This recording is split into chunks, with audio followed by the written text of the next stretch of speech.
Well, I'm here once again and very happy to be talking with Massimo Pigliucci on Blogging Hits TV. Massimo, let's do our normal meet and greet routine and then we can get started. Sounds good. I'm Massimo Pigliucci. I'm the K.D. Irani Professor of Philosophy at City College in New York. And I'm Daniel Kaufman. I am a Professor of Philosophy and Program Director in the Philosophy Department at Missouri State University. Massimo, you and I have spoken now twice about the intersection of philosophy and science. We also did speak a little bit about the relevance of philosophy to the more general public.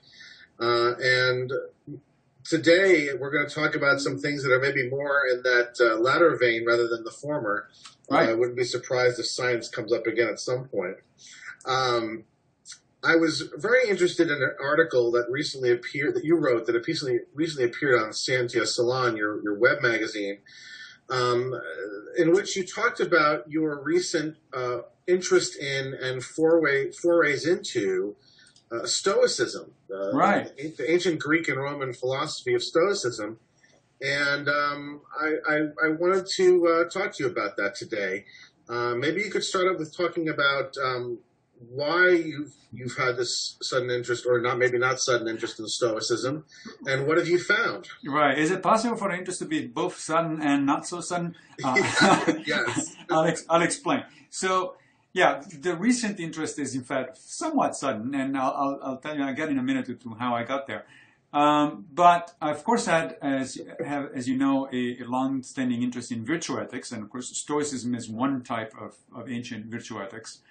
But the beginning of it really goes back when I was a kid, and to the very pedestrian reason that, of course, I grew up in Italy and I studied Roman history. And I read Seneca in Latin, as it turns out, which is fascinating reading. Seneca was a huge, from a stylistic perspective, not just content-wise. It was just a pleasure to read. And so I actually was aware and, somewhat interested in Stoicism since literally was a kid, studying in junior high school and high school. But that, for sort of entirely serendipitous cultural reasons. Then, of course, eventually I developed and went back to my general interest in philosophy.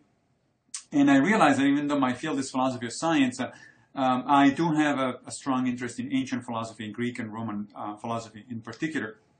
So from there, that led me to virtue ethics. I mean, my interest in ancient philosophy coupled with my interest in sort of ethics and living the good life in the ancient sense of the term, the eudaimonic life, led me to virtue ethics, and then finally from virtue ethics to Stoicism. Now, what actually triggered it was the fact that I became aware of this international event that happens every last week of November, which is called Stoicism Week. And Stoicism Week, which is in fact about to come up, is organized by the University of Exeter in England. They have essentially what I would refer to as a Stoicism lab. They allow people to sign up on their website for an ongoing social experiment, social science experiment about Stoicism. You can download a booklet which tells you the basics of Stoicism as a philosophy, as well as has lots of practical suggestions on how to essentially live 1 week as a Stoic. And then they ask people to fill out a questionnaire before, when they start, before they start the Stoic week, and then afterwards, and they publish and update data analysis on the effect that practicing Stoicism has on other people.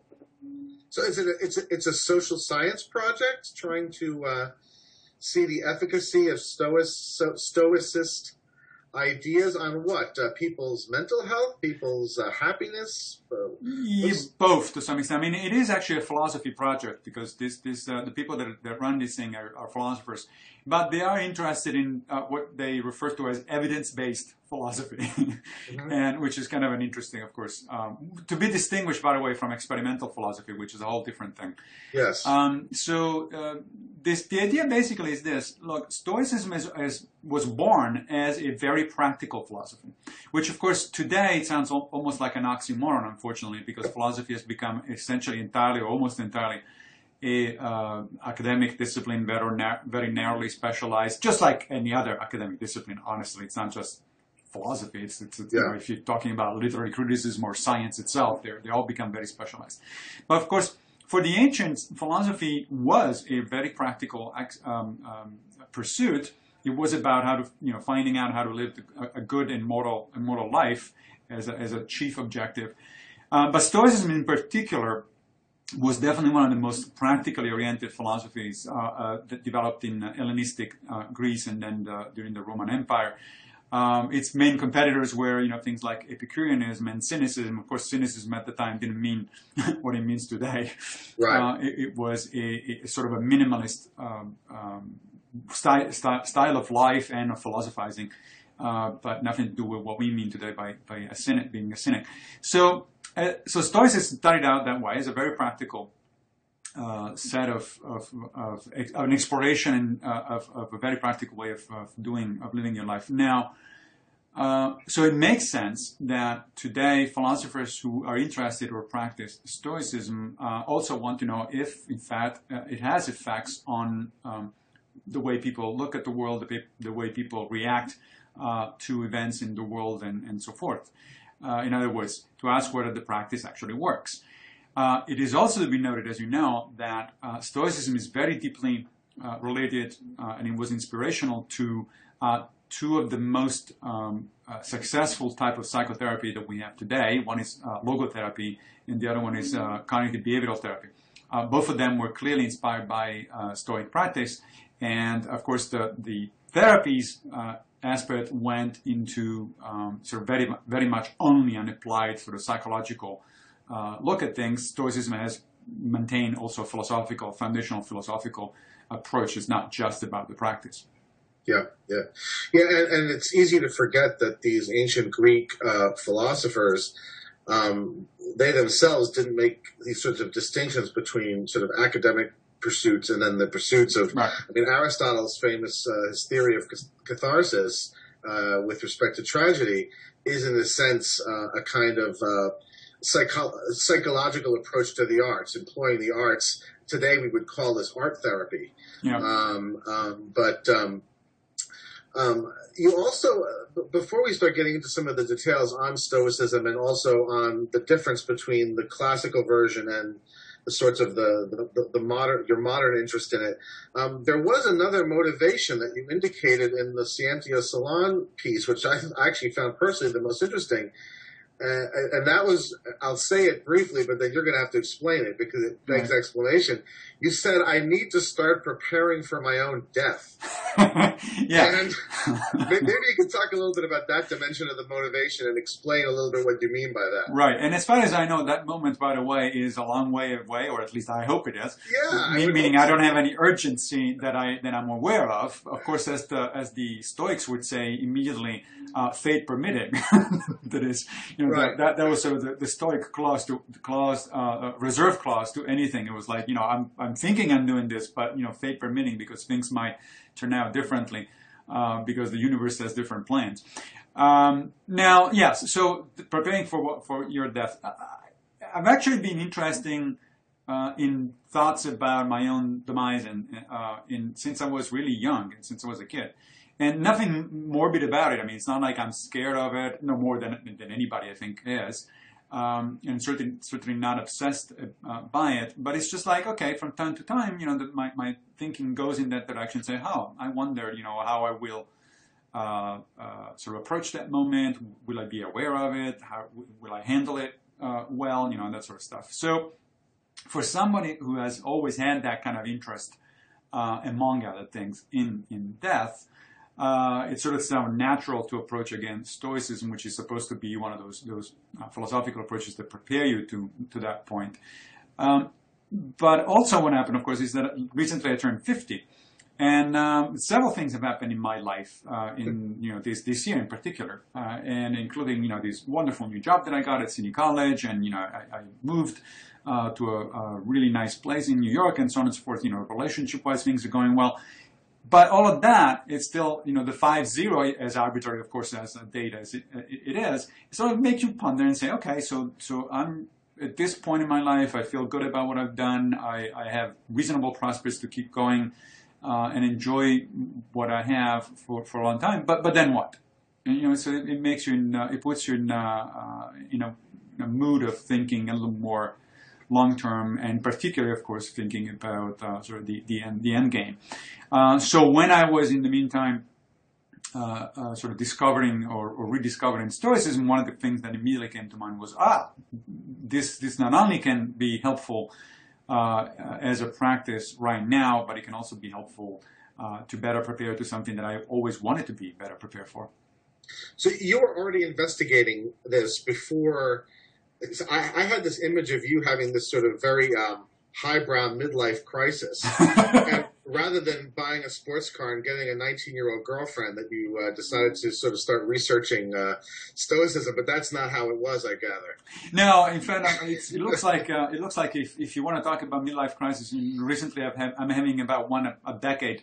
When I turned 40, when I turned 40, it's actually the time that I decided to move from being a professional scientist to becoming a philosopher. I went back to my to graduate school and got my PhD in philosophy, and that's why I got here now. So now 10 years later, it's like, it's time to take another look at how things are going. Right. I wouldn't really call them crisis.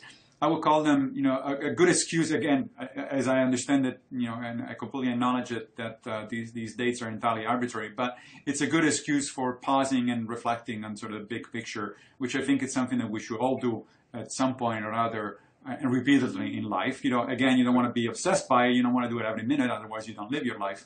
But once in a while, I think it's a good idea.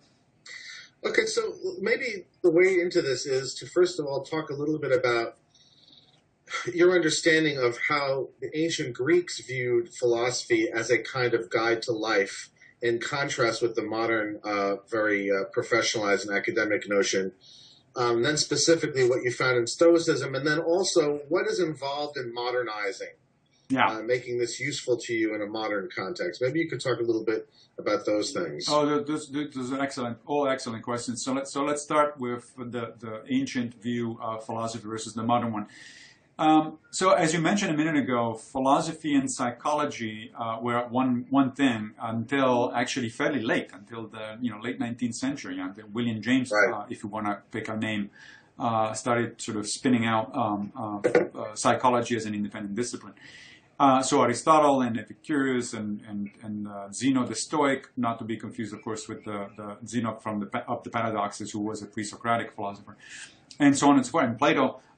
They all saw philosophy not only as a pursuit of sort of knowledge broadly construed, but also in particular as a pursuit of the question of what does it mean to live a good life. And by good life, they didn't mean a life of pleasure and debauchery, sex, drugs, and rock and roll, despite the bad reputation that the word Epicurean has today, which was actually the result of a smearing campaign by the Christians for whom Epicureanism was a major sort of rival, essentially, in the early Roman Empire. Now, so the ancient conception was this idea that philosophy is both about sort of the broadest possible understanding of the world, and also, more importantly, arguably for most philosophers, our place in the world and how we are to conduct our life, hence the very practical aspect of it. But those aspects were actually connected. That is, it's not like the ancients saw these we do natural science over here, we do psychology over there, we do philosophy over here, metaphysics over here.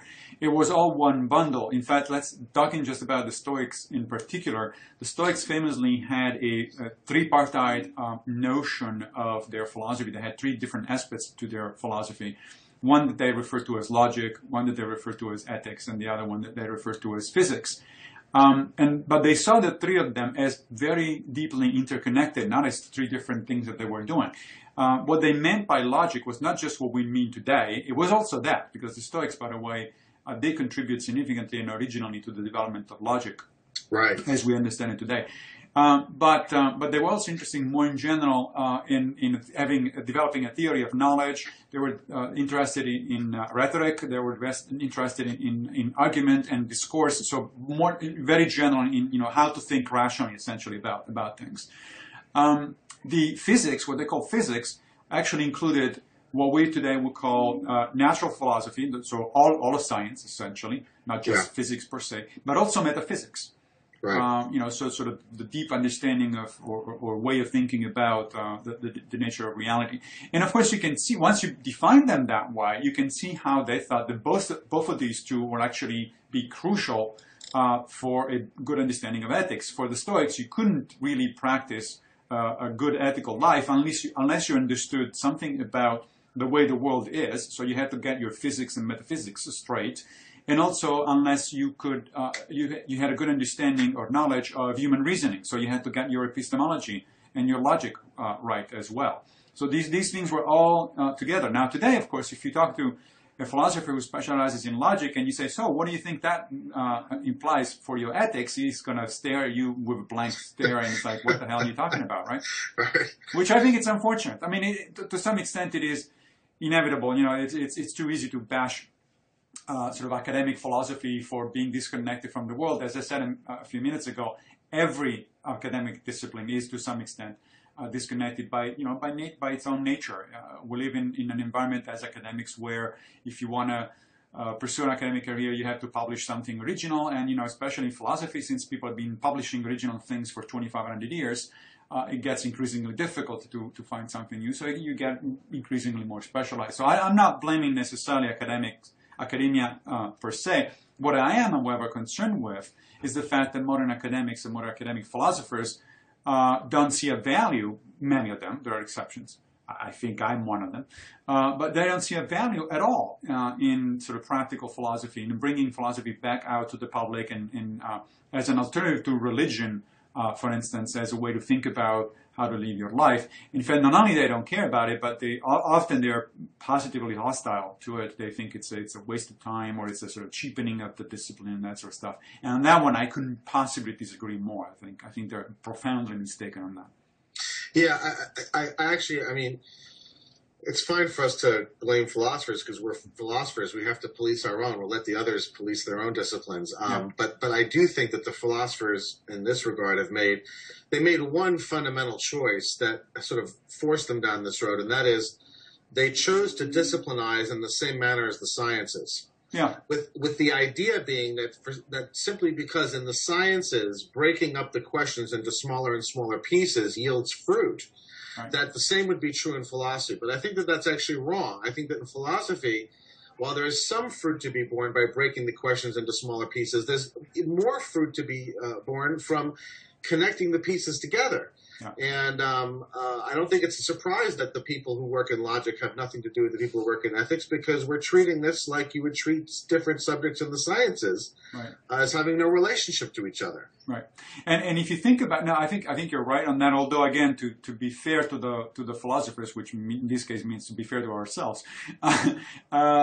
it's not like just philosophy outside of the sciences has done that. I mean, if you look at literary criticism, or if you look at pretty much as I said, or any other academic discipline, they're all done the same. And you're right. I think they all model themselves after the sciences, which may make more or less sense depending on the discipline and the extent to which it is done. Yes. Maybe you could speak a little bit more to the relationship between the knowledge-seeking side of, we're staying within the ancient conception right now. Yeah. Between the knowledge-seeking side and the praxis side, because it's not a simple relation of the knowledge side sort of provides you with the instructions that you then follow that allow you to sort of successfully navigate the praxis side. Aristotle in the Ethics, he very clearly indicates that there are very different kinds of education involved in developing good habits, say, on the one hand, versus acquiring knowledge of, let's say, rules on another hand. Could you talk a little bit more to how you understand how the ancients connected the knowledge sphere to the praxis sphere? Yeah, well, first of all, they were doing it in different ways. Like, for instance, let's not forget that some ancient philosophers, like the atomists, were very much interested in natural philosophy, and as far as we know, actually mostly in natural philosophy as opposed to, say, ethics. Right. I mean, obviously I say as far as we know because we have only fragments of what the atomists wrote. But then you move to, for instance, Socrates, at least the way in which we understand him through Plato.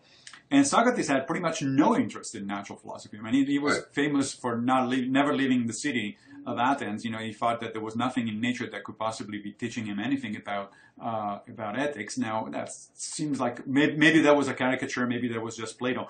But nonetheless, it's clear that both in Socrates and Plato in particular, of which we do have an extensive collection of writings, there's very little in that department. So he was mostly interested really in what we would today call ethics, sort of broadly construed.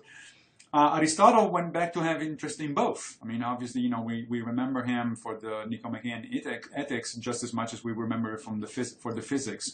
Yeah. And he was, the first arguably empirical biologist. I mean, he went out and literally did field work on the island of Lesbos, looking at the shape of shells and things like that. So Aristotle was definitely very much the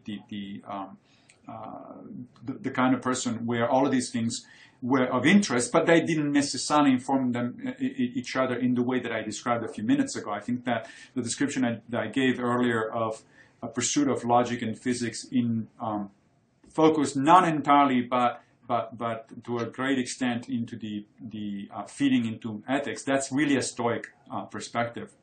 Okay. More than anything else. So the ancients had, in other words, different ways of looking at how the different types of knowledge would interact with each other. And it was perfectly acceptable and understandable for them to pursue one aspect without necessarily much of a deep interconnection with the others, other than in general, as philosophers, they were interested in a broad construction of the what we today consider the term knowledge. So the answer, and I wish back to your question, is that it depends. And I started out, interestingly, my initial interest in virtue ethics was definitely Aristotelian in nature, and that's for a variety of reasons. I think that Aristotle wrote some of the most interesting things about ethics, but also I was sort of attracted by the general picture of Aristotle as a sort of an all-purpose learner. Something that much later on became known as a Renaissance man, of course. Yeah. But once I got into Stoicism, then I started saying, okay, so here's a different way of looking at things, and Stoicism is really supposed to be it's an attempt to provide a coherent philosophy of life. And now that's where I think one should be careful. And maybe that's going to offer us a good jumping point to get into the sort of modern Stoicism, or what I refer to as Neo-Stoicism.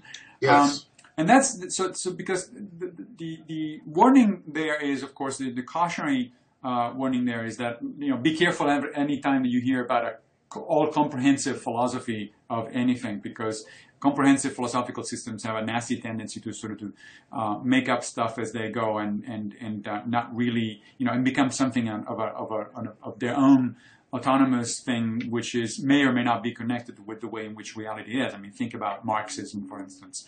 Yeah. And if you are a Marxist, then you start seeing everything in terms of certain very limited number of sort of criteria, mostly, of course, economic struggles among classes. And while I do think that there is an interest in a value to that perspective, I wouldn't adopt that as a philosophy of life, let's say. It's just a little too constraining and a little too detached from the way I think the world actually is. So with that in mind, meaning that any comprehensive philosophy needs to be taken with a grain of salt, in fact, a somewhat large grain of salt. Yeah. Nonetheless, what I mean by a comprehensive philosophy is this. I've been looking for a while. I've been sort of constructing on my own and from bits and pieces of different places, what I would refer to as a coherent philosophy, meaning I want to develop in my life a view of the world and of myself that is coherent. And by coherent, I mean both coherent internally, that there are as few contradictions as possible between what I think of one aspect of the world and what I think about another aspect of the world. And that's because as a philosopher, incoherence makes me nervous. But also coherent with the way the world actually is. I'm not talking just about self-contained coherence. That, I think, is the problem with a lot of comprehensive philosophical systems. You can take, for instance, Christianity or any religion as a self-contained, coherent, more or less, philosophical system, except that I think it's incoherent with the way the world is. I don't think that there are gods out there, and therefore Right. I don't think that one can reasonably take that sort of approach and say, oh yeah, I have a coherent philosophy. Depends on what you mean. Coherent internally, yes, but I'm interested in both internal coherence and as much coherence as possible with the external world. Which brings us now to Neo-Stoicism.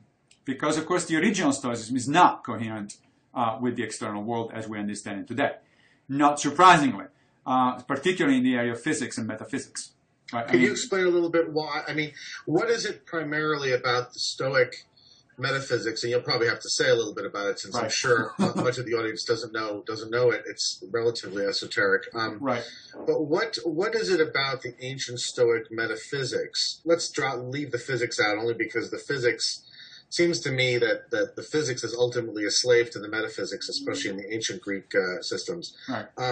What is it about the Stoic metaphysics that renders it not amenable to a modern? Is it because it's teleological? Yeah, so I wouldn't go as far as saying not amenable, but I'd say that it needs to be interpreted or reinterpreted, hence my preferred term of Neo-Stoicism. Because, so before we got into that, one of the other things that I keep cautioning myself about it is you don't want to develop a way of seeing things that it's dramatically different, it has nothing to do with the original spirit of Stoicism, and then still call it Stoicism. That would just not be helpful or fair, actually, to the thinkers we're talking about.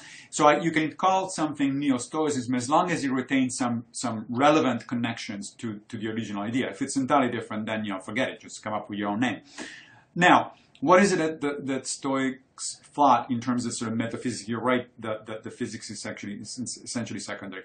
I think you hit it immediately what the problem is, which was sort of teleology. I mean, the Stoics thought that there was an order to the world which some interpreted as essentially a divine order. I mean, there's a lot of talk in Stoicism of Zeus, by whom, by the way, they didn't mean the kind of sort of debauchery-prone, simplistic God that most of the Greeks actually believed in. They really thought they were essentially monotheistic. The Stoics were, for all effective purposes, monotheists. In fact, even more monotheist, arguably, than the Christians, since they didn't believe in angels and saints and things like that. Nonetheless, Zeus as the originator of the world, Zeus as the planner of the world, right? The equivalent of almost of a deist conception of the world, but something that in fact there was no sense in which Zeus was going to answer prayers or petitions from humans. So it's almost a deist perception of the world, which frankly wouldn't be entirely incompatible with the way with what we know today. Because there's a number of people that I know of who are perfectly rational and consider themselves essentially deists. But I don't. I'm not. I'm an atheist, so I can't go down that route. What I can do, however, is to pick up on what I think is the basic spirit of the Stoics and still maintain most of what they meant without having to sort of talk about Zeus. So it seems to me, and to scholars, I'm not a Stoic scholar, but I'm obviously studied reading Stoicism scholarship, and it seems like it's a reasonable way of looking at things to think that the Stoics were really interested in the idea that the universe is, first of all, deterministic. There's this causal and effect relationship among things that happen. So things happen. They may or may not happen for a reason. I mean, if you talk about obviously a Zeus or an intelligent creator, then they happen for a reason. But if at the very least, they happen because they're determined to happen by cause and effect relationship, which is something that anybody with a modern view of science can definitely get on board. But it's more than that. It's that the universe seems to be structured logically. There is a logical, mathematical structure to things. And you don't need to think that logical, mathematical structure was imposed by an intelligent creator to appreciate it. In fact, all of modern science is based on the idea that the universe does work logically and mathematically. Otherwise, we wouldn't be able to comprehend it. So, as such, I think that what I personally can take from the Stoic metaphysics is this idea that things happen with cause and effect relationships, and that they happen following a logical mathematical structure which is inherent in reality. I can definitely be on board with that. Now, if you're going to then start asking me, well, where does the logic structure, logical mathematical structure come from, I will have to be agnostic. I don't think it comes from an intelligent designer, but I don't have a particularly good answer to that question. I mean, I have to take it at the moment. As you know, because we talked about this in the past, I've kind of flirted actually back and forth even with things like mathematical Platonism, which is a position that can be adopted from a naturalistic perspective. You don't have to think that God created the universe mathematically. Yeah. So that's the basic take that I have about Stoic sort of metaphysics that I think can work. I can work with as a philosopher living in the 21st century without feeling like I'm rejecting a fundamental part of what the Stoics were doing, but at the same time without having to talk about Zeus. Yeah, well, let me just talk about that for a minute. Sure. Because it seems to me that there's a fundamental mistake that modern philosophy has made, and that is that in assuming that if you get rid of the personified deities, or even the deist sort of construed deities, that you also have to get rid of the concept of purpose, the concept of telos. Right. And the reason I asked about what is it about the Stoic metaphysics that's incompatible with contemporary ways of looking at things is because if one is looking to a system to provide sort of a whole picture of life and guidance in life, I don't see how any system could do that eschewed the concept of purpose from its explanatory framework. In other words, at a minimum, it would have to have at least a minimalistically construed notion of purpose. And I know that we talked in one of our previous dialogues, you said that you'd actually been trying to reintroduce the concept of purpose into some sort of respectability in contemporary biology. Well, it's not just me. I mean, you can argue that ever since Darwin, really, we had a concept of teleology, not purpose necessarily, but teleology as understood as function. So it makes perfect. Except in any other. So this applies only to biology, not to any other science that I know of, at least at the moment. But in biology, unlike in other sciences, it makes perfect sense to say, well, what is that for? Yeah. So if I ask you, well, what are the eyes for? You have already answered. I mean, because they have a function. But if I ask you what are asteroids for, you'd say, like, what does that mean? We can't make sense of the question when it comes to physics or chemistry or geology, but we can very much, in fact, we cannot avoid, but making sense of that question within biology. Now, of course, Darwin suggested that the ultimate origin of that sense of function, and therefore that sense of sort of purpose of biological structure is natural selection. As a creative agent, essentially, within biology. Right. Now, do we need more than that? Well, as you know, some philosophers recently have been making noises in that direction, like Thomas Nagel has written this controversial book about reintroducing about the fact that modern science itself lacks a robust notion of sort of purpose and teleology. He was talking not just about biology, but also more broadly about physics. And so our entire understanding of the world. Quite frankly, I didn't see Nagel going into any particularly sort of creative direction because he pointed out a problem, and we may or may not agree that there is a problem there, but even if we do agree that there is a problem for modern science in that sense, he certainly didn't have any particular suggestion of where to go with it. Now, there are even more speculative options that have been put out there, like Nick Bostrom's idea of a simulated universe, right? So he has proposed that the reason this universe looks so coherent and logical and mathematical and all that, it's because it is. It's because it's actually a simulation that's been run by somebody else in a broader universe, and so we are actually in a video game essentially, or something like along those lines.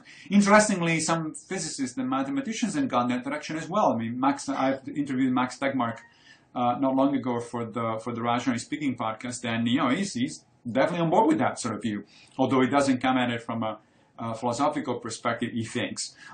He comes at it from a sort of more cosmological, mathematical perspective. So these ideas are out there. Now, obviously, those ideas would directly reintroduce the idea of teleology at a very fundamental level. And in fact, kind of ironically, I think those ideas are even more compatible with Stoicism than my own. Because at that point, you do have Zeus, or the equivalent of Zeus. Right? Yeah, that's interesting. If the universe is mathematically designed by somebody, if we're in a simulation, then, hey, yes, somebody must have designed that simulation. Now, Tegmark, by the way, doesn't actually necessarily imply an intelligent designer. Bostrom does. And of course, that intelligent designer doesn't have to be divine at all. But nonetheless, that kind of idea, so the Bostrom's idea, is much more similar or more in line, I would say, with the Stoic metaphysics than my own. I'm not going that far. As far as those ideas are concerned, I find them interesting to sort of think about, especially over a glass of wine. But I just don't feel compelled to introduce them seriously as a part of my own philosophical system. I think I can be agnostic or generally interested, but not buying into those ideas. And I don't particularly suffer. I don't see my way of looking at things suffering particularly. I can, as I said a few minutes ago, just start out with acknowledging, agreeing with the Stoics that there is a fundamental logical mathematical structure to the universe and that things unfold in the universe according to causal relationships. And that's all I need to really recover, in my mind, 90% of what the Stoics were talking about. Yeah, because it gives you this sort of notion of intelligibility and structure and form. I guess that, it's funny that the stuff you're talking about sounds like science fiction. And I guess I just think it's all really unnecessary. I think in a sense there's been a lot of mistakes that have compounded on top of one another. You don't need to reintroduce teleology into physics in order to be able to make sense of the idea of purpose in one's life. Right. And it seems to me that the areas or the levels of description at which we really need to invoke purposes are at the social level, the political level. The lowest I could ever think of us needing them would be at the biological level, and that's only maybe with respect to the meaning of one's life in light of one's mortality, the sort of the significance of mortality. Yeah. But the idea that somehow I can't have those kinds of purposes without going back and having purposes in physics, I think is actually interestingly a mistake that both the hardcore atheist science crowd and the very religious crowd make. Yeah. Right? They both make the same error. Yeah, I would agree. And in fact, again, one of the reasons I find myself more and more sort of fascinated by Stoicism is because, in a sense, they have a very modern view of things, because again they thought that we live in a deterministic universe. Forget about who or what got it started to begin with, but we live in a deterministic, logically structured universe. So then the question that they had to face was, well, what am I going to do about it in terms of sort of my life and how to conduct it? And so the Stoics were essentially, in modern terms, modern philosophical terms, were essentially compatibilists about free will.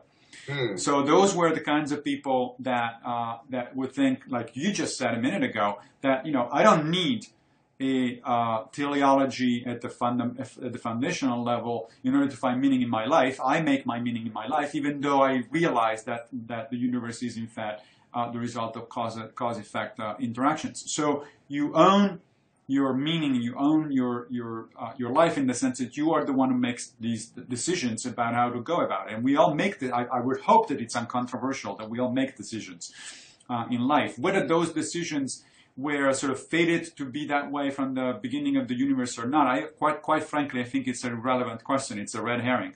It's like, they are my decisions because I make them as a cognitive being capable of doing exactly that, reflecting on things and making decisions. So that's all I need in order to construct meaning in my life and ownership of my life.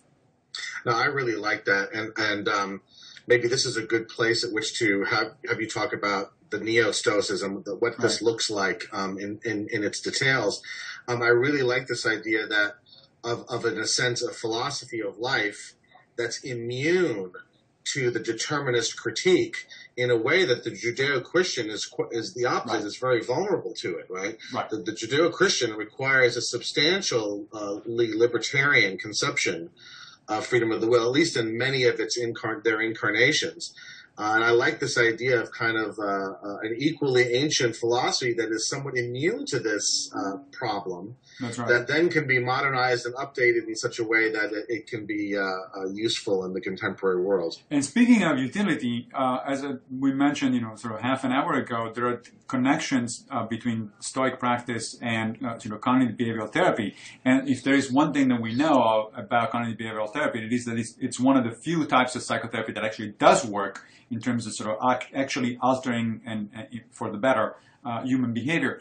So, and which is why the Stoicism, the Stoic Week project is collecting data. And by the way, they've been doing this now for a number of years about Stoic practice. And the preliminary results, which I just saw an article recently, just a couple of weeks ago, about the preliminary results are, not surprisingly in my mind, positive, meaning that people who do engage in Stoic practice do seem to have a better way of reacting to their own problems in life. They own their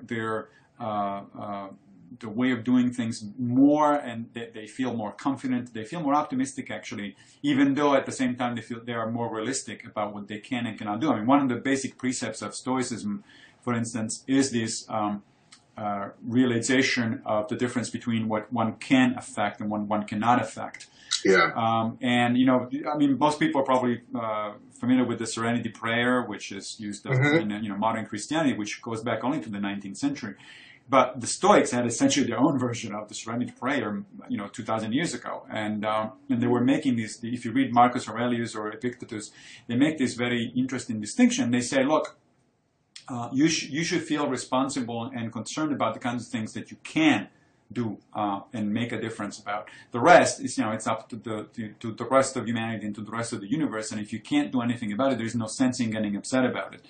So in this sense, the Stoics are often accused of being fatalistic, sort of passive and accepting the way things are. But that's actually a very deep misconception of Stoicism, which it's kind of surprising, because if you think about it, many of the best-known Stoics, especially in the Roman political leaders, yeah, right, especially in ancient Rome, they were we're talking emperors, senators, generals, that sort of stuff. I mean, these are people who definitely were not passive in the face of events. On the contrary, but what the Stoics meant was that you do the best that you can to affect society for the best, but ultimately you're responsible only for your own character, only for your own decisions, not for how things turn out. The Stoics made a basic distinction between cultivating the virtues, in other words, cultivating your own character, which was the goal of life in life. That was what they were supposed to be focusing on, developing your own character in order to become a good person. That's up to you, according to the Stoics, and so that's how you're going to be judging whether you got a eudaimonic life, good life or not.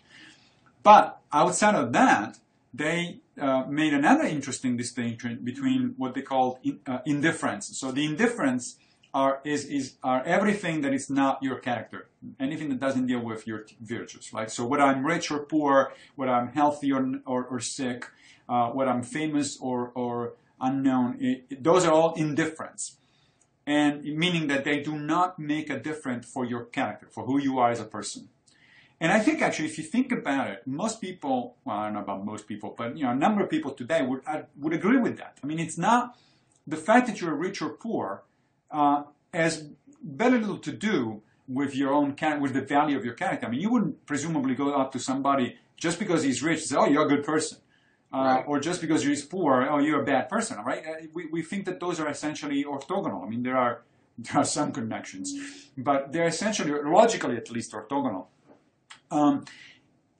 But the Stoics call these indifference, and that is a common source of another misunderstanding about Stoicism, which is, well, if they're indifferent, that does that mean that I shouldn't care about it? And the answer is no, because the Stoics then distinguish these indifference in preferred and non-preferred. And at first sight, you say, what do you mean a preferred indifferent? If it's indifferent, it doesn't make any sense to prefer it. And if you prefer it, it's obviously not indifferent. But you have to get into the sort of the Stoic way of looking at things. So a preferred indifferent, for instance, is being healthy as opposed to being sick. A preferred indifferent is being educated as opposed to being ignorant. A preferred indifferent is being, having means to pursue your life goals as opposed to not having those means, and so on and so forth. The point is, all of those are preferred, but they do not make you who you are.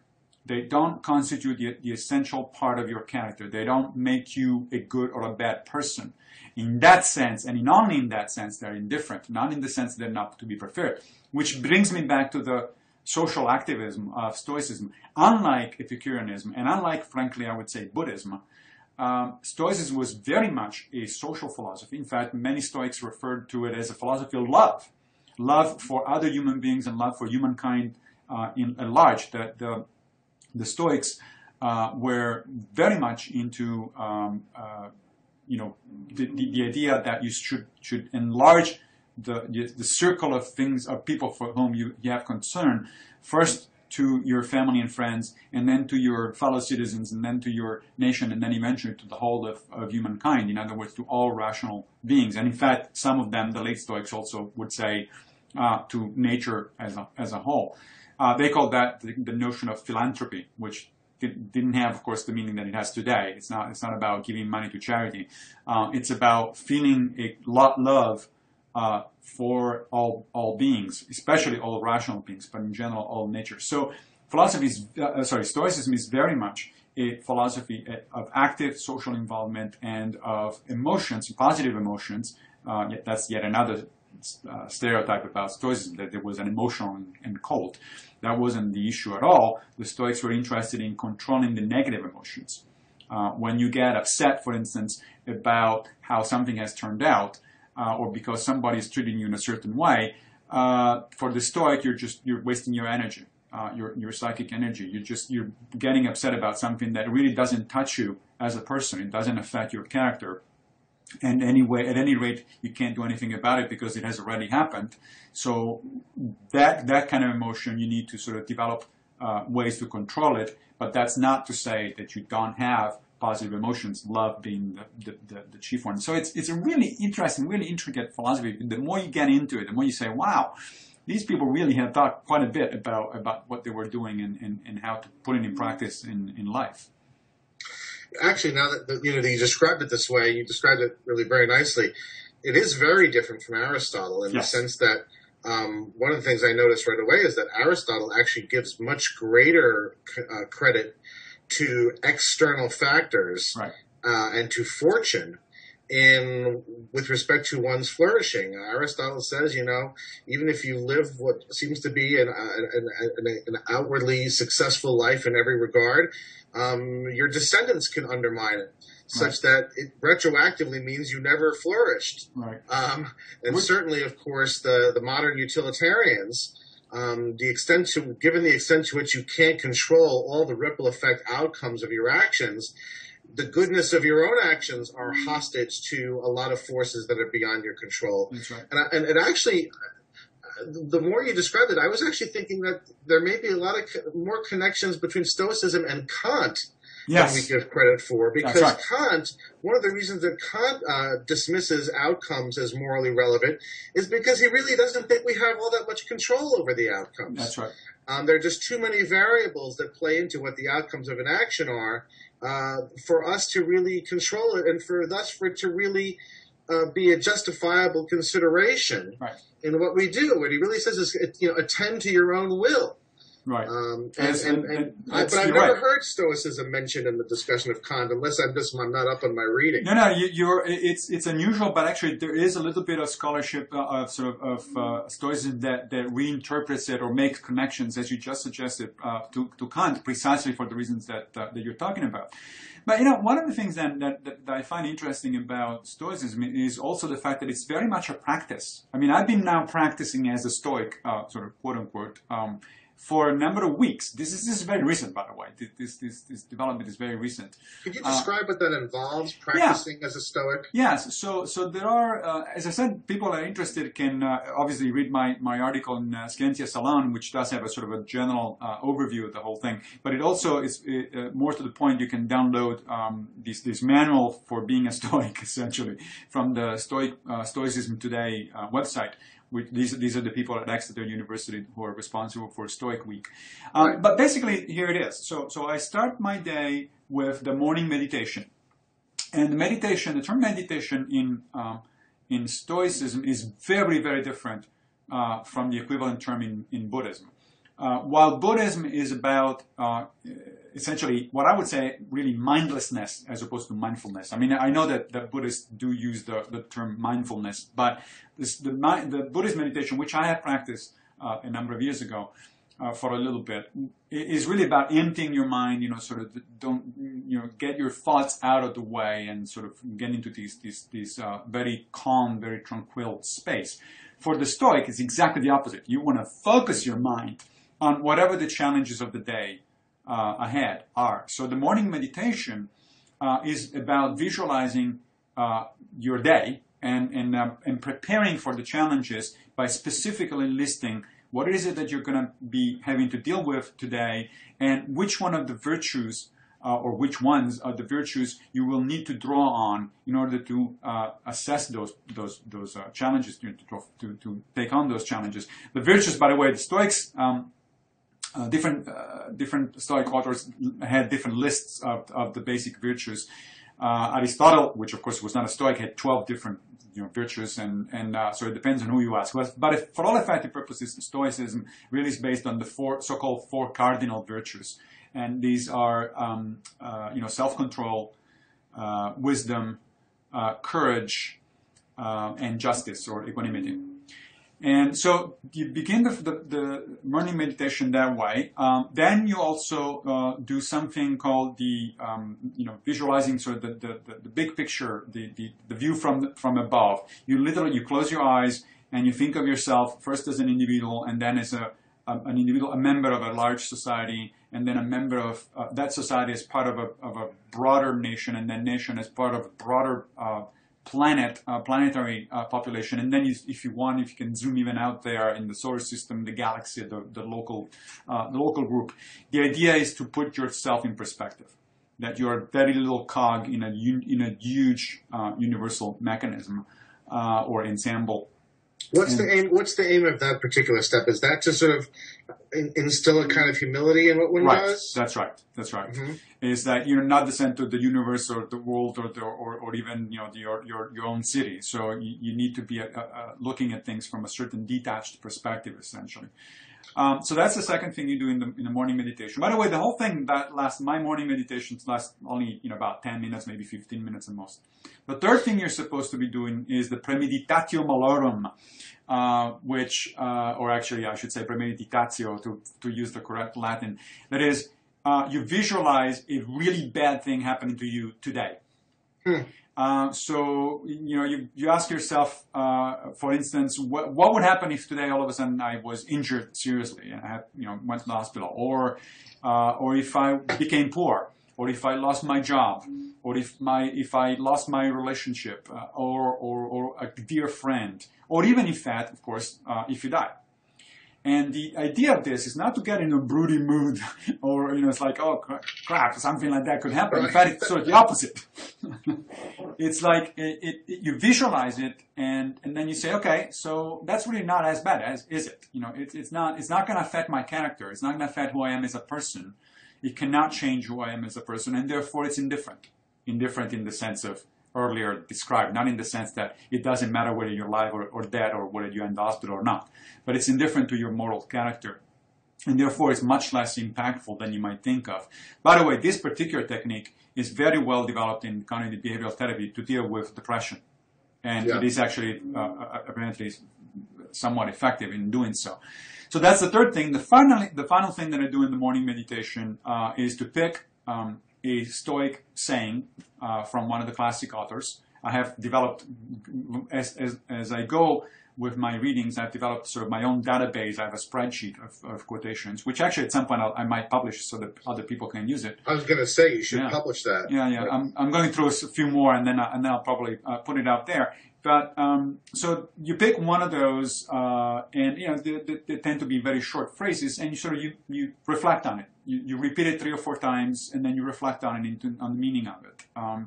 And these phrases can be very again from the classic writers like Epictetus or Marcus Aurelius or Seneca, and they typically have to do with basic Stoic precepts, such as the idea that everything is conditional to fate permitting. Everything has the conditional clause of Stoicism, or that reminding yourself that you're just one person among many, and you're not inherently more important than anybody else. You're not the focus of all events. You're just one among many, and so on and so forth. There are several that I find very useful. So once you've done that, you go about your day, and what you're supposed to be doing during your day is to be mindful. Again, not in the Buddhist sense of the term, but in the sense of really paying attention to what you're doing, being very much in the moment. The Stoics used this classic Latin phrase, hic et nunc, which means here and now. That is, you're not supposed to be dwelling on your past, because your past is gone, done. So there's nothing you can do about it. So feeling bad about something done in the past is not helpful. You're not supposed to be dwelling too much into the future either, because the future is not here yet. Now, of course, you take action now, presumably towards certain goals.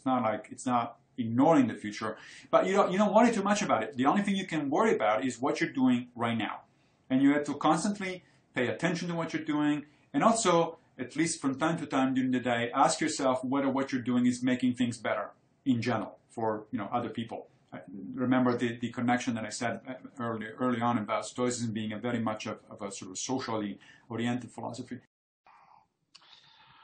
I'm sure our audience will notice, Massimo, that we're wearing different clothing, that you seem to have transported to a different location. Yep. We had some technical issues in the last portion of our dialogue, and we could have left it, but Massimo, I really thought the conversation was so interesting and so relevant to a lot of people's interest that I thought we should re-record the end. And so we need to sort of catch up ourselves, even though the audience doesn't need to catch up on where we were. Right.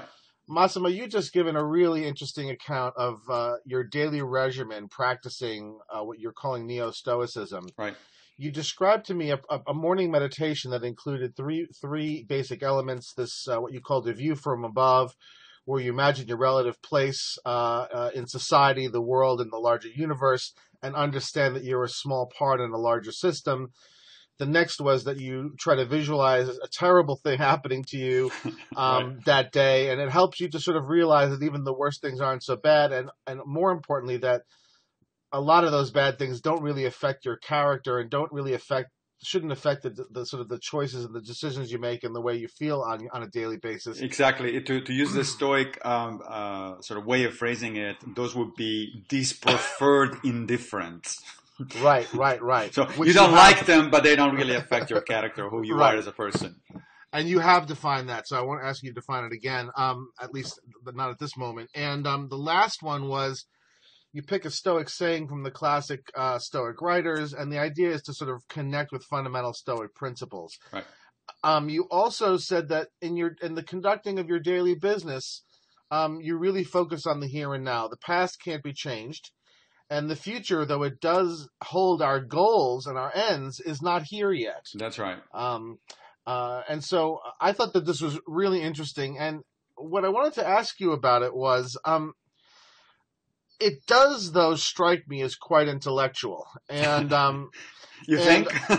Well, and I don't actually mean that in a disparaging way. I mean it more in the sense that it really comes from the intellect, and we're talking about Neo-Stoicism as a whole philosophy of life, not just as part of your sort of intellectual furniture. Right.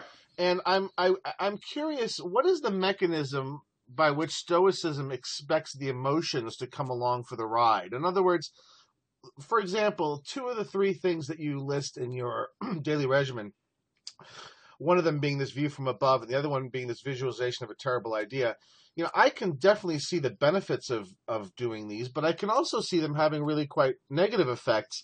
The view from above, on the one hand, can produce a kind of healthy humility, but on the other hand, I could see it producing a sense of hopelessness. Right. It's indeed this idea that one is a tiny piece of a giant universe is exactly what many theists are trying to resist. Yes. In focusing on this idea that God chose man, made man, and man is the center of his attention and all this sort of thing. And with the visualization of a terrible thing happening, on the one hand, I can see it having the effect you describe. But on the other hand, especially in today's sort of very hypochondriac-y kind of age, an anxiety-laden age, Right. I could see a lot of people that causing them to obsess. I guess what I'm asking is, does what you're describing really require that a person already have a relatively well-adjusted temperament? And then the question is, well, what was the philosophy of life that got you to that point of well-adjustedness such that you can now benefit from the Stoicist regimen? Right. Well, those are excellent questions. So first of all, let's remember that the idea, of course, that I'm proposing is that some people might benefit from a Stoic practice. Not everybody necessarily will, right? This goes for pretty much any practice, any approach to life. The obvious sort of parallel there is Buddhism. Buddhism has been, as a practice, even as a secular practice, not necessarily a religious one, has been useful and is being useful to a large number of people. But of course, it's not everybody's cup of tea. There are some people, like myself, for instance, who have tried, Buddhist meditations and meditation, and just that, it doesn't do what it is supposed to do. I mean, yes, it does calm me down, but it also makes me kind of wanted to get back to my books and read and actually occupy my mind instead of emptying it. Right. So on the one hand, you're absolutely right. There may very well be certain kinds of people for which a Stoic approach works and others that doesn't. That's an empirical question, and all I'm suggesting is that people give it a try, or at least start, read about it, and it may be their cup of tea. Now, the other thing is, however, it is also the case that, unlike a lot of other practices, and unlike certainly a lot of other philosophies, Stoic does have a strong parallel with some psychotherapeutic practice that actually does have. It is in fact empirically based, and it's evidence based. Particularly, right. Cognitive behavioral therapy and similar kinds of approaches. Now, cognitive behavioral therapy works very much like Stoic practice, and it's not by chance. That's because it was influenced very strongly, especially its onset, by Stoic practice, by a knowledge of Stoic practice. So. And it has been used. Cognitive behavioral therapy is used for depressed people, for treating depression. It is being used for sort of general reorientation of negative emotions, which brings me to the next, and it seems to work, incidentally. Which brings me to the important point that it is unfortunate, I think, that Stoicism is often associated with sort of too much intellectualism and too little emotion. Because although it certainly is a philosophy, and it's a well-rounded philosophy, there is quite a bit of sort of intellectual thinking that goes on into the whole idea. But it is supposed actually to be, according to even to the Stoics themselves, the ancient Stoics themselves, it's supposed to be actually a philosophy of love. It's supposed to be a philosophy of, Epictetus is explicit about it, for instance, and so is Marcus Aurelius. It's supposed to be a philosophy not of sort of downgrading or controlling your emotions, but making a distinction between positive and negative emotions, and working on the negative ones so that they don't become so destructive, and working on the positive ones so that they are enhanced and they become more dominant in your life. Basically, the Stoics say that when emotions, it is impossible to avoid being emotionally affected by something. This is just being a human being. Right. The emotions come, and you're affected by them. But then the Stoic idea is that then you can also essentially consider the emotion and decide whether with practice whether you want to give it assent or not. So the idea is like, okay, I'm getting angry, for instance. I'm reacting to something. This whatever somebody's saying or somebody's doing is making me angry, and I can feel the anger well up inside me. Now, as a Stoic, I have now trained to recognize that, and I know what to do about it. I am going to observe it, let it cool down. If I need to take a walk or count until 10 before I answer, or wait an hour before I respond to that email that made me so angry, and so on and so forth, I know how to do it, and I know how to do it because of a practice, everyday practice, and that makes me better able to handle an emotion that would probably be destructive. And again, this is very much like cognitive behavioral therapy. At the same time, however, Stoicism is also about sort of fostering and nurturing positive emotions. There's this idea of the Stoic circle, for instance, a series of circles, where you start by acknowledging the natural love and affection that you have for your friends and your family, and then gradually think of other human beings as being brought into the circle. So first you think of people that live in your same city, and then people that live in your same state, and then eventually you sort of enlarge the circle of affection, the circle of love, to the entire planet, or in fact to nature itself. This is not really that different from Peter Singer's, who is a utilitarian, of course, not a Stoic, but Peter Singer's idea that we can rationally begin to expand that circle of concern, and then, however, the more we do it, the more it becomes a habit. This is also an Aristotelian idea, if you will, that you practice virtue and you become virtuous, which again is something that is very much applied in cognitive behavioral therapy. So these things, I think, do work for the people that respond to them, because it isn't just a matter of sort of cognition and intellectualism. It's also a matter of practice. It's very much a matter of practice, and it's very much a matter of reorienting negative and positive emotions. So again, this isn't to say that it's going to work for everybody, but it seems to be working for me. And I'll let you know. I mean, I just started, so we'll see. Yeah, no, and I'm not at all suggesting that you're proselytizing or anything. And what you just said is really interesting. Actually, more than Singer, what you just described to me reminds me a lot of Hume, because of the whole idea of that sort of the natural instinct is to care the most about those who are closest. But that via the imagination, we're able to extend that sympathy to people, even whom we don't know.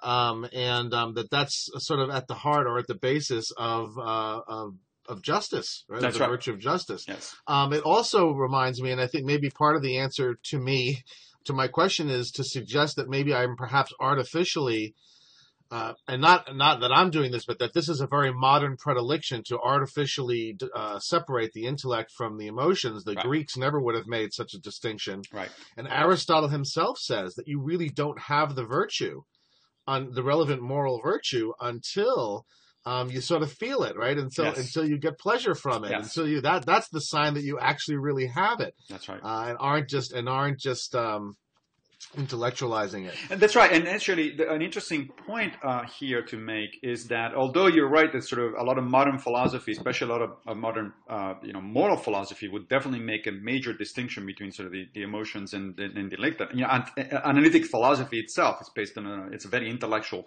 kind of pursuit. But not only the ancients wouldn't make that sort of distinction, I would say they knew better. But even modern neurobiology shows us that that's a bad distinction to make. It's very well understood now that it is certainly the case that there are different areas of the brain that are largely in charge of sort of emotional reactions, like the amygdala, versus higher level thinking, executive thinking in the frontal lobes. But it's also very obvious from neurobiology that every normal human being, unless you're a psychopath, has a constant dialogue between these areas of the brain. There is constantly feedback going back and forth between the two, so that it's, even though you can sort of locate them anatomically, you cannot actually distinguish them functionally, because it's all one thing that mediates constantly back and forth. And that is, I think, in sync with the ideas of the ancient Greeks, much more than it is with the idea of some sort of analytic philosophers of contemporary nature. Yeah, it's funny how many different themes have evolved over the several discussions you and I have had. I'm starting to wonder whether we should do a dialogue entirely on ancient versus modern philosophy, because Not a bad idea. now on several occasions, I think we found places where the modern philosophy is actually not an improvement on the ancient. Right. Last time it had to do with conceptions of explanation, and today it has to do with almost these pictures of ways of thinking of the human psychological template. Yeah. And that's really fascinating to me.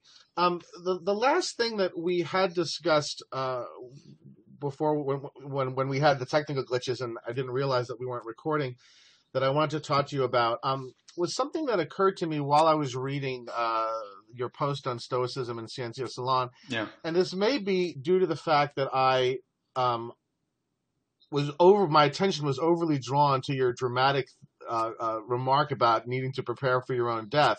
Right. But it almost seemed to me when I was reading this that what you really were looking for was some sort of a modern, secular, acceptable replacement for a traditional religion. That in a sense, the whole idea of a philosophy of life is in a sense a religion that's palatable to a modern person who is unwilling to make certain sorts of commitments, mostly supernatural. But I'm wondering now if that's actually true, if that's what you were looking for. No, I don't think that's what I was looking for. If I were to look for something like that, as you know, there are things like that available. Things like, the ethical culture, for instance, Society for Ethical Culture, or even Unitarians, or things like that. There are outlets like that which very much model themselves after a organized religion of some sort. I mean, it's you can see the same things. They meet in a building that looks very much like a church, or it's structured very much like a church. They do actually often that on Sunday mornings, not by chance. They have things like they sing and they talk to each other in a sort of a positive fashion. They don't listen to a sermon, but they do listen to a sort of a lecture or a talk that has typically ethical ethical content, and then they share a meal. So there's this kind of they have a separate thing for kids. It's really like a church. And did you try this yourself? Yeah, I did. And for instance, for some time, I was living in Brooklyn, right around the corner from one of the nice buildings for the ethical culture, and I tried it. And I said, okay, this is maybe a good thing. Let's see what happens. Let's bring my daughter there. It didn't work. It was just not our cup of tea. And in fact, it doesn't work, I would say, in general. I have nothing at all against ethical culture or Unitarians and so on and so forth. In fact, I often actually go to the local ones when I'm invited to give a talk, so to give the equivalent of their sermon. But no, it doesn't work for me, and I think it doesn't work for a lot of people, precisely because it feels far too much like a religion. It really feels like a religion without, however, the transcendental that is going to guarantee that you're going to live forever, and you're going to be, and then if there is any wrong in this world, is going to be rectified in the next one, and that sort of stuff, which is of course a major reason, I think, why people embrace a religion. Now there is the social aspect of it, that is true. But that doesn't seem to be enough. And you can see that by the fact that organizations like Ethical Culture and Unitarians are not particularly successful sort of in terms of numbers. That they're very, very much a niche kind of operation. So that was not what I was looking for, because I looked into it and it just didn't work for me. But what I was looking for was some kind of broad, coherent philosophy and practice that would help me make sense of my life, or better sense of my life, and of what I'm doing and why I'm doing it, and so on and so forth. And now, to some extent, I've been building that, and I've been searching for that for decades, and especially over the last few years, where my interest in philosophy has gotten more obvious and more prominent. And my first stop there, so I tried, for instance, I looked into a couple of different things. The obvious one was Aristotle. So Aristotle's idea of cultivating the virtues, Aristotle's idea of the eudaimonia, the life, the good moral life, actually has a lot of appeal to me. And I consciously tried to model certain aspects of my life after Aristotle and sort of similar approaches. And that was kind of okay, but it wasn't really it really didn't give me the idea that this was part of an overall sort of coherent approach to things. It was like it felt a little bit haphazard. I also then looked into Epicurus. And Epicureanism is very similar, in fact, in certain respects to Stoicism.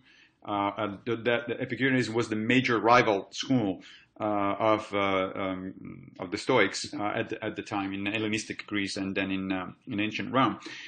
But Epicureanism does not, although actually it is a much more of a doctrine, it is much more of a coherent approach than what Aristotle was writing about.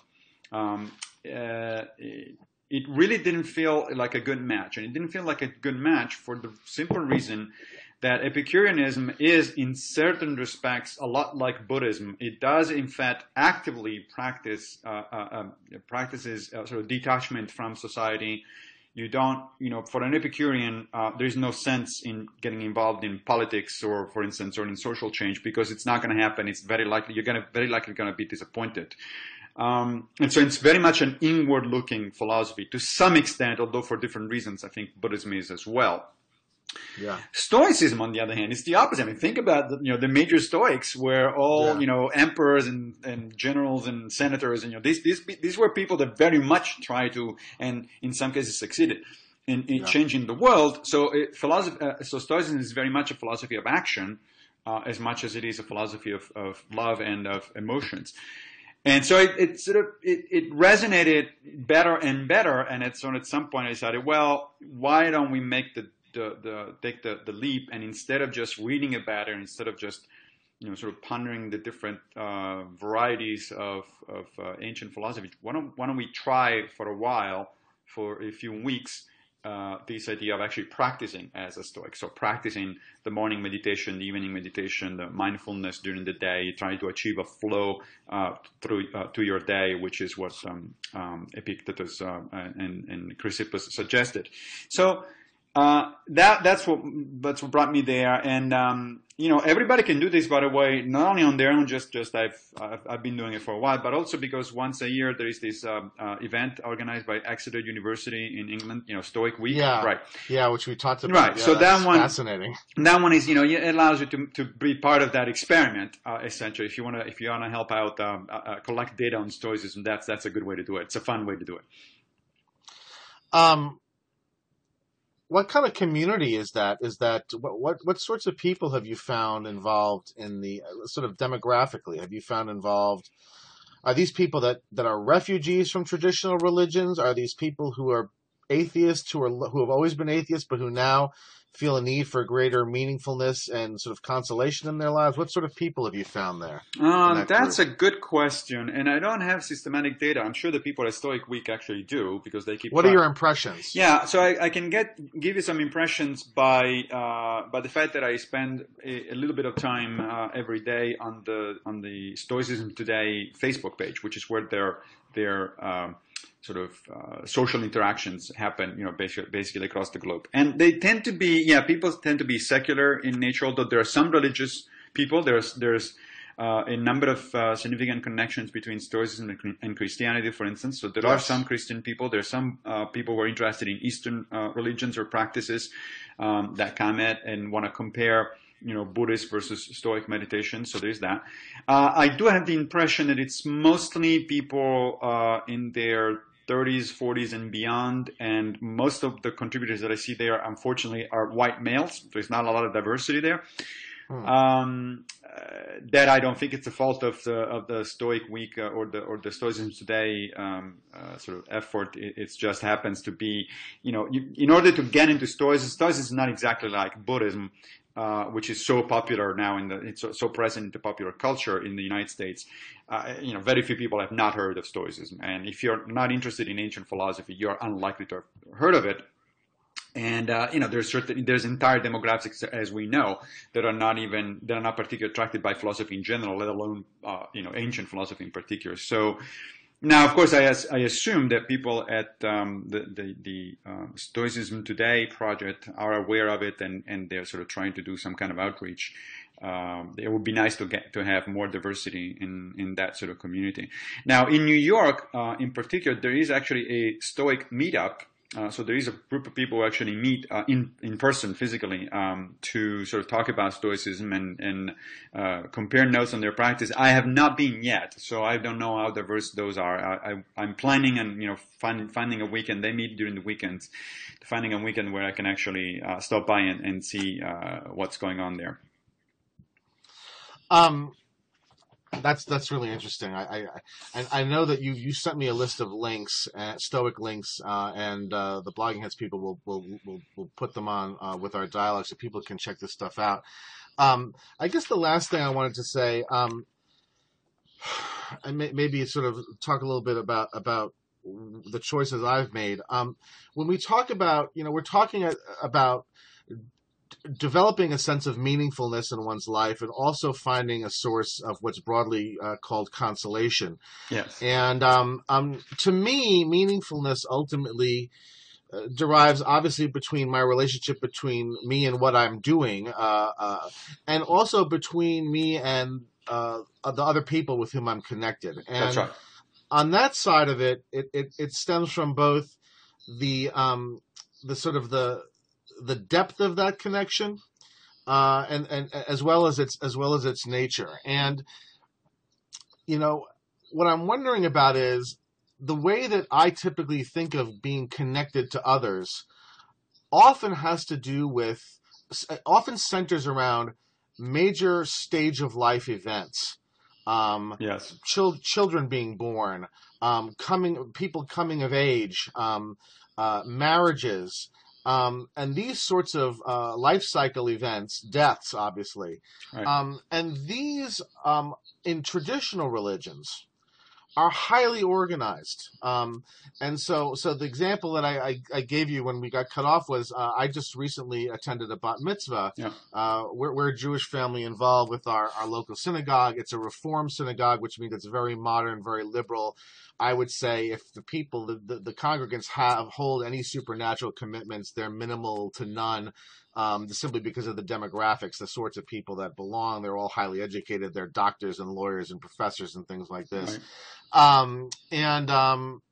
It's a very tight-knit community because we live in the buckle of the Bible Belt. There's only one synagogue, and basically every Jew in the city belongs to it. Yes, I've had that similar experience when I was in Knoxville, Tennessee, where after a little bit, I found I knew every liberal and every non-religious person in town because yeah. Right, and there is, by the way, interestingly enough, a Unitarian church here too that sort of takes all the liberal refugees from evangelical churches and collects them into one place, and we often do things in tandem with them. But what I was getting at was that one of the things with this bat mitzvah was there were a number of rituals which really sort of articulated our connectedness to one another. One of them being this practice of passing the Torah from one person to another until you hand it to the person who's currently coming up for a bat mitzvah. In this case, the family elected to have all of this young girl's teachers who had taught her in Sunday school, which included me, be amongst the people that pass the Torah to her. But sometimes it's done from families. When my daughter is bat mitzvah next year, her grandfather is going to hand the Torah to me, and I'm going to hand the Torah to her. Right. And I find these sorts of rituals very emotionally moving. They in a sense remind me of the depth of my investment with these other people. And in my case, it also has to do with the fact that I was raised in this tradition from my childhood. And I guess what I'm asking is, can something like Neo-Stoicism, which one adopts as an adult, which one adopts, at least initially, on largely intellectual grounds, maybe out of a desire for meaningfulness and consolation, can it provide this sense of connectedness, or do you really still have to also have alongside it either a deep investment in your family or in your people's history or in your nationality or something else that really gets deep at the relationship between you and those who you feel connected with? No, I think you're right. I think you need both. I don't think that a practice like Stoicism, at least not in the way it is practiced today, can offer you that, precisely because it doesn't. First of all, people do arrive at it later in life. They're not brought into it from when they're very young or when they're kids, and that makes a huge difference. I suspect that's also one of the reasons why things like ethical culture don't do very well because typically people join late in life. It's often very late in life. That the average age of people go to ethical culture or Unitarian events is fairly high. So you don't do that. Now, of course, these groups are aware of it and they are trying to do children programs and all that. But so far, at least, it hasn't happened in the same way in which a regular church or a synagogue will do.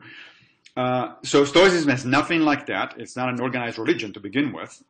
It's just a philosophy of life. It's a way of looking at things philosophically. So it cannot provide that sort of thing. That sort of connection, deep connection with your family, friends, and sort of your immediate community has to come from somewhere else. Now, that somewhere else can be going to a reform, synagogue, or it can be in a sort of a Unitarian or ethical culture, or even a church. So I think that those are actually complementary. In my case, it comes from a network of family and friends relations that has always been the way I've got that sort of need that you're talking about taken care of or addressed. That is, I never went to church, even when I was a kid. So I don't have that sort of thing. But I do. But of course, as a family, and then later on with my own friends, now that I live in a completely different place in the country from where I was raised, as a kid, we have this kind of connections, and we do, in fact, you're right, pay a lot of attention to rites of passage, and we get together and we have gatherings and parties and all that sort of stuff to mark that kind of event. So absolutely, that sort of thing. But what the Stoicism does, it can enhance those kind of relations because it makes you more mindful of their meaning. It makes you practice also the kind of behavior that actually increases the quality of those relationships. I mean, it was kind of amusing to see one of the posts recently on the Facebook page of the Stoicism Today project about this guy who said, I'm having a problem with my girlfriend because since I've been practicing Stoicism, I don't get angry anymore. And and she's complaining about the fact that now she's the one that gets upset, and then she feels guilty about being angry, which is it's an interesting problem to have. But I actually have noticed that sort of thing in myself, even over the last few weeks that I actually started practicing. That it's not like all of a sudden you become a saint. Mind you, this is not a miracle cure for human behavior. But it does. But again, the fact that the more you practice and the more you become mindful of what you do and how you react to things, the better you are able to do it. It actually does. I think it makes you a better person. I mean, that's the whole point, and therefore it makes you also a better social actor. It makes you interact with other people, especially the people you care for, directly in a more positive and more meaningful way. I really like that, and I think we'll close on this. I just want to sort of reiterate it because now that I'm thinking about my own case, I think it's probably true in my case as well. This idea that the Stoicism, the philosophy, in a sense, enhances these more, I don't want to call them primitive, but more sort of instinctual. Right, more basic, yeah. Yeah, I'm wondering if I wasn't a trained philosopher, and wasn't prone to sort of very deep reflection, if I would find these events as moving as I do. I mean, right. It's sort of become a joke that I cry at every bat mitzvah, and I'm one of the only ones because I sort of sitting there thinking about, what is this? This means this is so meaningful, right. And I've known this girl since she was 2 years old, and it's sort of yes, it you does reflect, provide a frame within. Exactly. You reflect on it, and reflecting on it doesn't. This is really a preconception that in modern society we need to get away from. The idea that if you reflect on something, if you think about something, somehow that detracts from the emotional enjoyment of that something. I don't think so. I mean, it depends on how it's done. Yes, sometimes reflecting and thinking on things can in fact lead to emotional detachment. But if it is well done, and if done philosophically in the broad sense of loving wisdom kind of philosophy, now I think it becomes an enhancement, not and so you may be a case in point. Yeah, that is so true. I really appreciate that. Well, Massimo, we managed to do it. We managed to refilm our last third. I hope so. We've stuck pretty close to what I think we did last time. It might even be a little better. And as always, I really appreciate your time and your wisdom, and I really enjoy speaking with you. It was a pleasure. Thank you. All right, we'll talk to you again soon. Bye-bye. Bye. All right, stopping now.